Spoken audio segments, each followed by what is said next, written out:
اب یہ بات کہنے کے بعد وہی اللہ حضرت علامہ کی بات، جب مصابی پہلے موجود تھی کتاب حدیث تو کیا ضرورت تھی مشکات کی اس کے ساتھ لکھنے کی آگے؟ تو بات اصل یہ ہوتی ہے کہ ایک آدمی اپنے سوچ کے اعتبار سے، ذہن کے اعتبار سے بہرحال محدود ہوتا ہے، کوئی نہ کوئی جو ہے کسی کونے سے کوئی نہ کوئی خامی رہ جاتی ہے، لیکن جان بوجھ کر کوئی نہیں خامی چھوڑتا، لیکن انسان ہے اس سے کوئی نہ کوئی جو ہے اگر وہ خامی اسے خود نظر نہ آئے تو دوسرے نکال لیتے ہیں بعد اٹھوا کر، لیکن عام طور پر ہوتا ہی ہے کہ مرنے کے بعد ایسا ہوتا ہے زندگی میں کوئی نہیں کرتا، کیونکہ زندگی میں جواب دینے والے موجود ہوتے ہیں، مرنے کے بعد کہ فلاں یہ لکھ دیا فلاں یہ لکھ دیا، اب بیچارہ قبر سے نکل کر جواب دے گا، یہ تو ہوتا نہیں کوئی، مزہ کرتا ہے کہ زندگی میں اس پر اعتراض کرے، ورنہ پیٹھ پیچھے تو آدمی بادشاہ کو بھی گالی نکال دیتا ہے، سامنے منہ پر بات کرنا جو ہے۔ تو علامہ صاحب بغوی رحمۃ اللہ تعالیٰ علیہ نے مصابی لکھی، لکھنے کے بعد اپنا کام کر گئے، للہیت تھی، خلوص تھا، جو ہو سکا کر لیا، بہترین اپنی جو ہے طاقت صرف کی کہ اپنی طرف سے کوئی خامی باقی نہ رہے، لیکن جب خامی کو نکالنے پہ آ جائے تو وہ ایک ولی اللہ تھے نا، ان کی بڑی شہرت تھی، تو یہ تراوت المغز ہے بھائی، ہلکا پوگا شک ہو تراوت المغز، تاکہ رسول سے تازہ ہو جائے آدمی، وہ اتنے صاحب کمال تھے کہ ہوا میں اڑتے تھے وہ، تو ایک مرتبہ جو ہے وہ عورتیں بیٹھی تندور پر روٹیاں لگوا رہی تھیں، تو اوپر سے گزرے تو کسی نے کہا کہ دیکھیں ولی اللہ تو یہ ہے، اتفاق سے ان کی بیوی ان کی وہاں بیٹھی ہوئی، تو کہنے لگی واقعی بھائی ولی اللہ تو یہ ہے، میرے خام تو خام کا ولی اللہ کہتے ہیں یہ لوگ، گھر آئی کہنے لگی آپ بھی ولی بڑی پھرتے ہیں، بڑے بزرگ بڑے پھرتے ہیں، بزرگ ہم نے آج دیکھا ہے کیسا وہ حال ہو رہا تھا، پوچھا کون تھا وہ، ذرا پہچانا تھا، نہیں وہ میں ہی تھا، کہنے لگی اس لیے آپ ٹیڑھا ٹیڑھا ہو گئے، یہ غلطی نکالنا آسان ہے،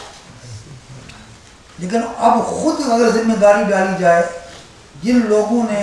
صاحب مصابی کے کلام یا گفتگو یا انداز تحریر یا ان کی جو ہے ایک جمع شدہ احادیث کے مجموعے پر کچھ خامگی نکالی، چاہیے تو یہ تھا کہ اس کے مقابلے میں ایسی کتاب پیش کرتے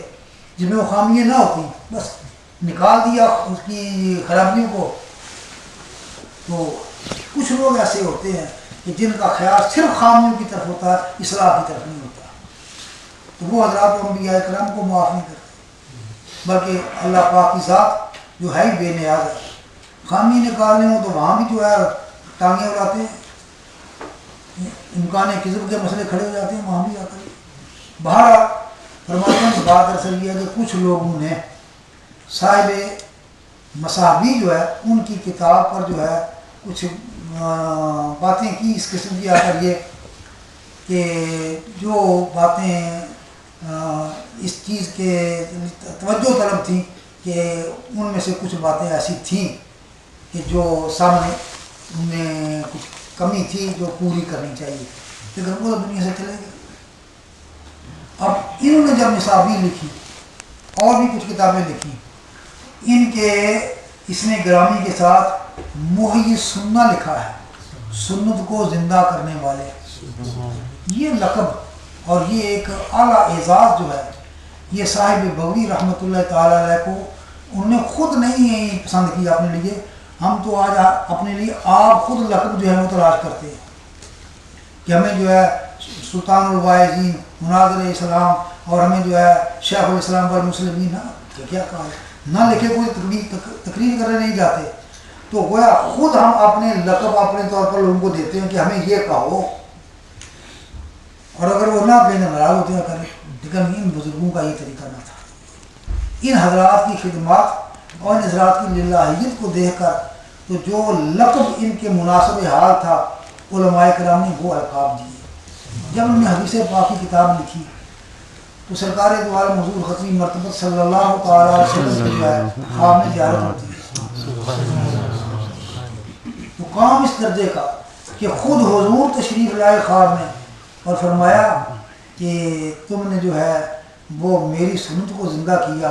خدا تمہیں زندہ رکھے.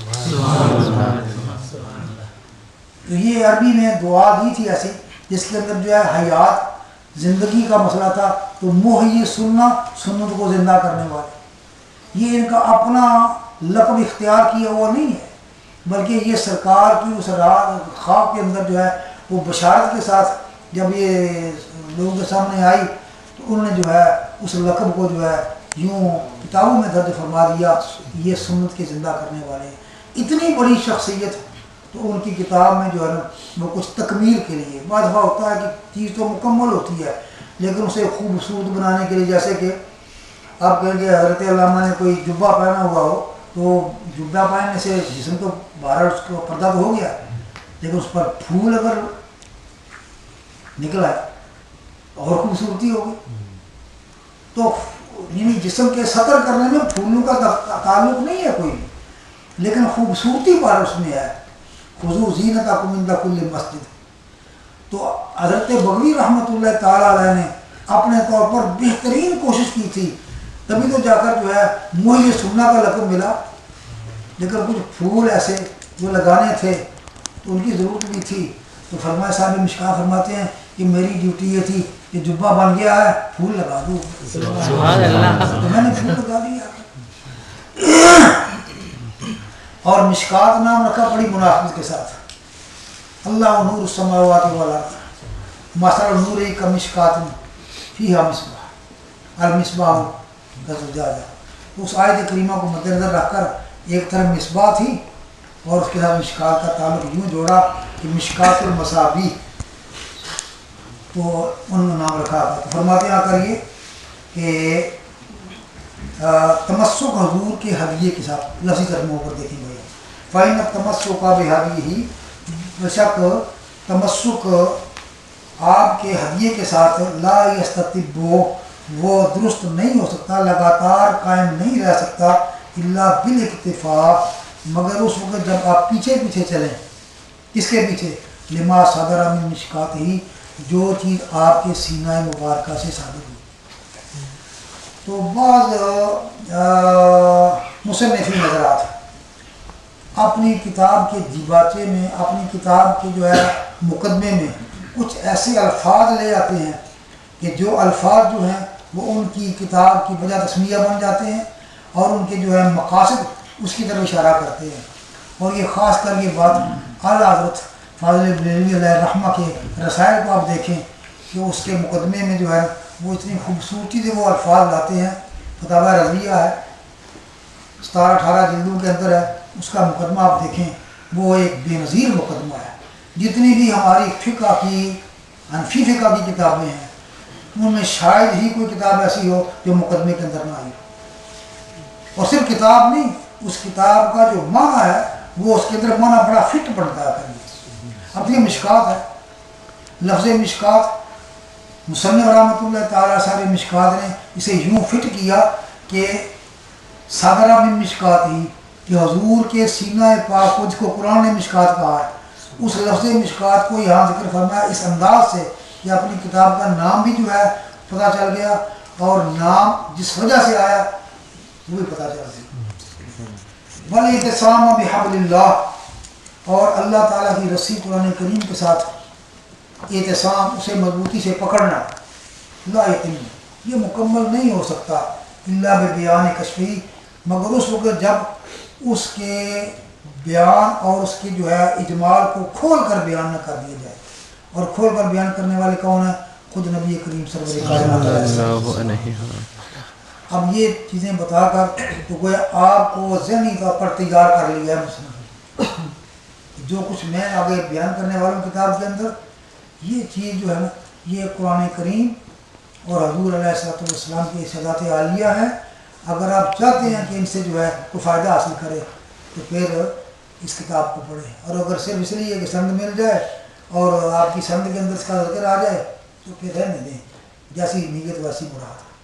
اللہ تعالیٰ مجھے آپ سب کو جو ہے توفیق عطا فرمائے. واخر دعوانا الحمدللہ.